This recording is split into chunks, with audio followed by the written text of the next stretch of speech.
نبی پاک صلی اللہ تعالی علیہ وسلم کی خدمت میں ایک صحابی آئے، بخاری مسلم میں موجود ہے، یا رسول اللہ قیامت کب آئے گی؟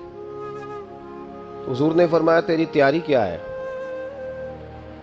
اس نے کہا حضور نہ نفلی نمازیں زیادہ پڑھی ہیں، نہ زیادہ روزے رکھے ہیں، فرائض کا پابند ہوں، اللہ کی حدود کی پابندی کرتا ہوں، کثرت صوم و صلات میرے پاس کوئی نوافل کی کثرت نہیں۔ تو حضور نے فرمایا قیامت کے بارے میں کیوں پوچھ رہے ہو؟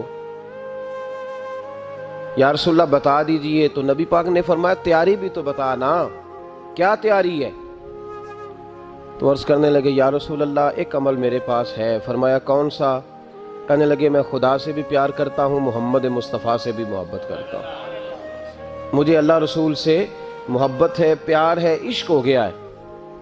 حضرت انس بن مالک رضی اللہ تعالیٰ عنہ حدیث کے راوی ہیں، فرماتے ہیں حضور اس کی بات سن کے مسکرائے، حضور اس کی بات سن کے مسکرائے، نبی پاک مسکرائے، اور محبوب پاک صلی اللہ تعالیٰ علیہ وسلم کو گویا یہ بات اچھی لگی۔ ڈانٹا نہیں حضور نے کہ تو زیادہ نفل پڑھ، تو زیادہ عبادتیں کر، تو یہ کیا کہہ رہا ہے کہ مجھے محبت ہے؟ ڈانٹا نہیں، مسکرائے اور فرمایا اچھا اگر تو محبت کرتا ہے اللہ رسول سے تو پھر سن لے قیامت کے دن تو اسی کے ساتھ اٹھایا جائے گا جس سے تو محبت کرتا ہے۔ عبادت سے جنت ملتی ہے اور محبت سے رسول اللہ صلی اللہ علیہ وسلم کا وصال نصیب ہوتا ہے۔